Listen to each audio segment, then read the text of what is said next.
Hello everyone, my name is Dr. Wintran.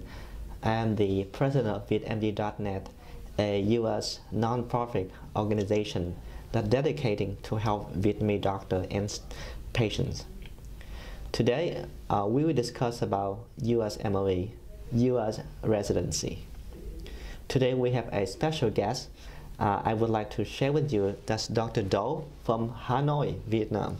Welcome, Dr. Do. Hi, nice to meet you. Hi everyone, my name is Ngoan. I graduated from Hanoi Medical University in Vietnam in 2011.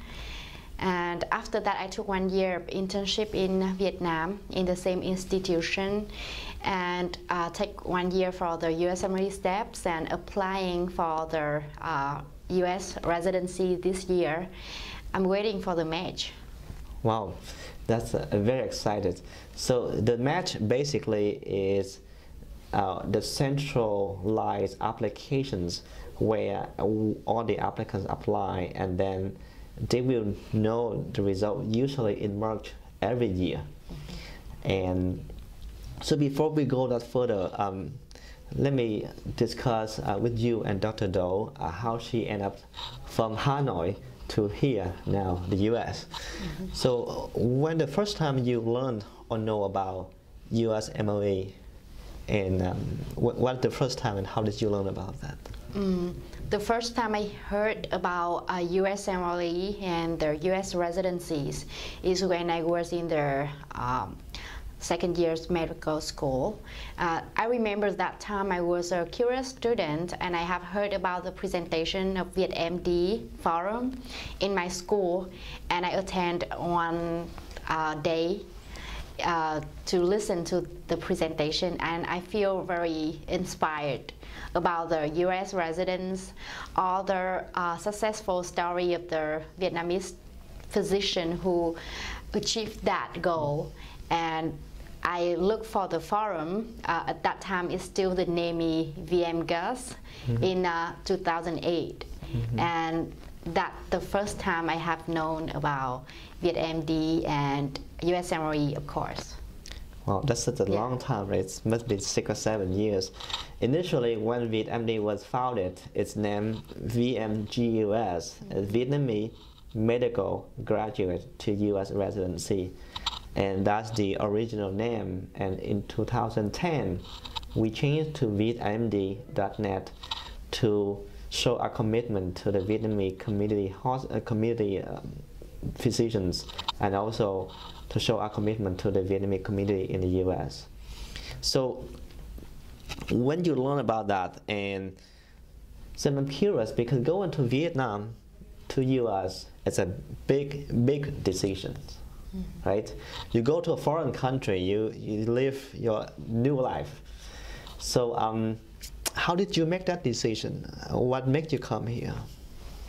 I seriously thinking about US residents. Taking USMLE is when I took the internship in France during my 1 year after medical school. At this time, I have the first contact to the Western country in how they practice medicine, how they treat the patients, and how the medical student and resident study medicine. And I think that I really like the idea that the physician need to understand all the basic mechanisms of any disease and rationalize their differential diagnosis and the treatment. And I thought that I need the formal education in medicine so I can be the best physician that I ever can be.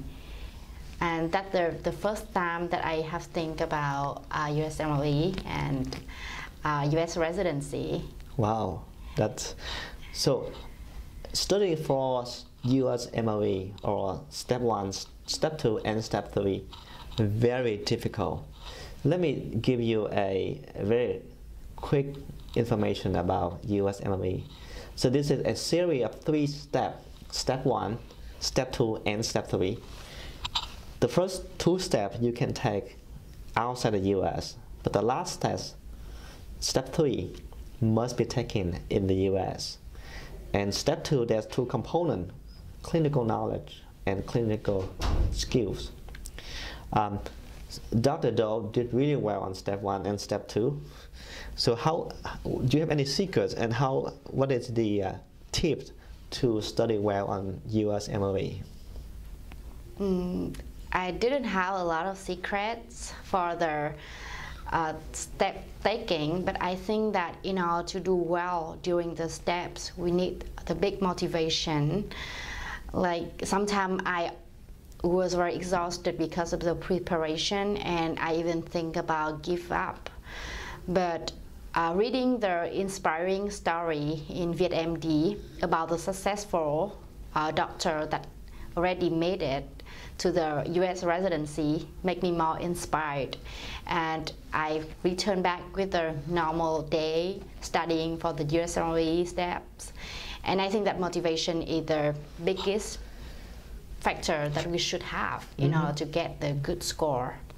Besides, the support from the family, from the colleagues, and from other friends in the forum is another important thing that we also need during this difficult time.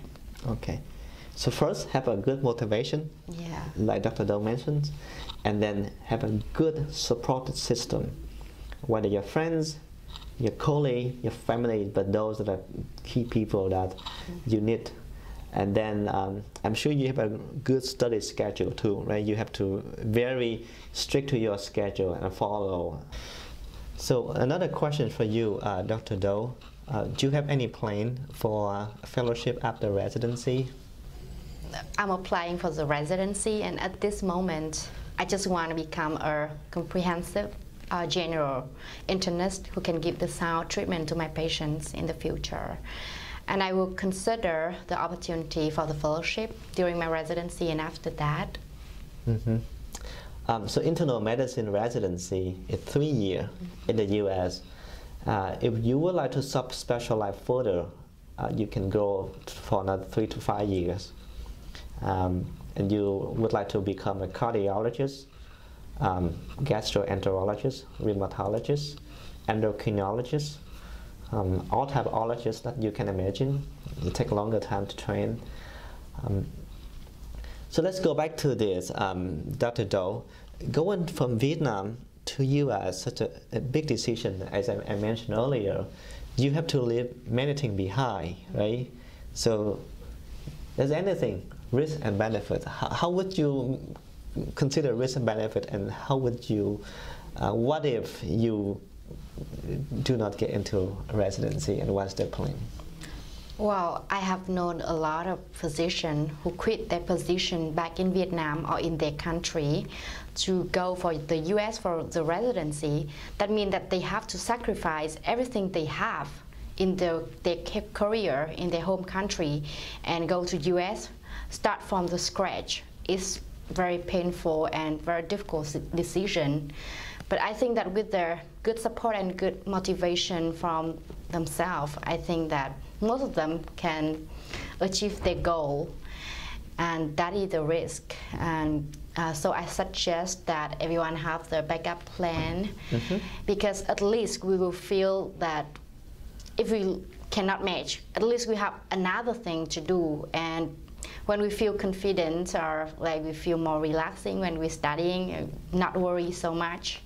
That is my opinion, and I did that for myself. I also apply for the grad school in case that if I not match, I'd go for the grad school in public health, for example, and study and applying next year, and next year until I match. Wow.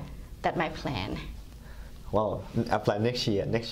Well, that's such a strong determination.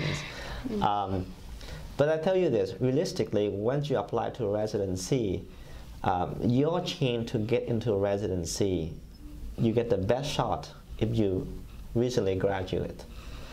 The further you're away from your medical school year of graduation, your chance will decrease. It's not impossible, but get into residency is a multifactorial ideology. It's not just one single entity.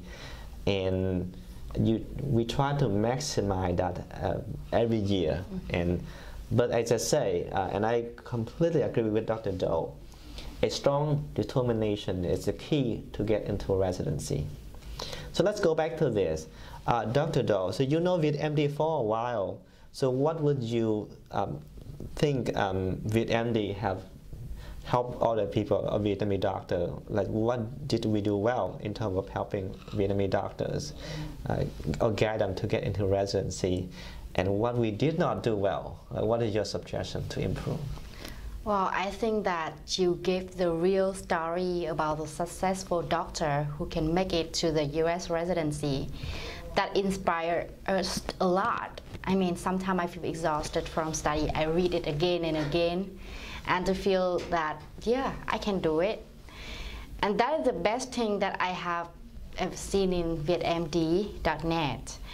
And if I have some suggestion, I would like they should have some mentorship program. For example, the senior residents or the physician in Vietnam who already in the residency in US can help another candidate during their application process from the beginning, from taking the exam to research, volunteer experience, observerships, and application preparation.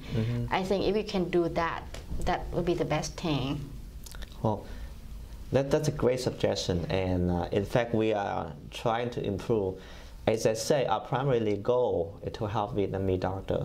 So we are trying to create a network of mentors and mentees. So hopefully we work together and we share experience and guide the younger doctor to get into US residency. The other thing that actually, this question, let me discuss further with Dr. Do. How would you mentioned earlier that the U.S. resident, they're looking for a well-rounded doctor. So of course, a good key is a good board score, but are they also looking for something else? Do they? Yeah.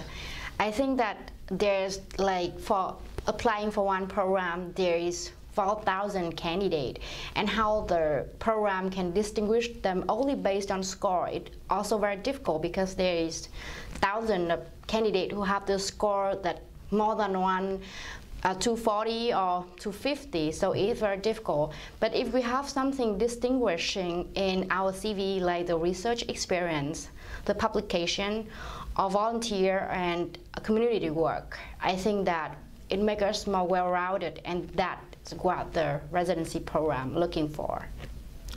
Well, that's and I completely agree with Dr. Do that in order for you to become a competitive applicant, of course you do your best to get the highest possible score for your step 1 and step 2, but also make sure that you engage in research, in community, in something that extracurricular, and that bring you and make a difference to other applicants.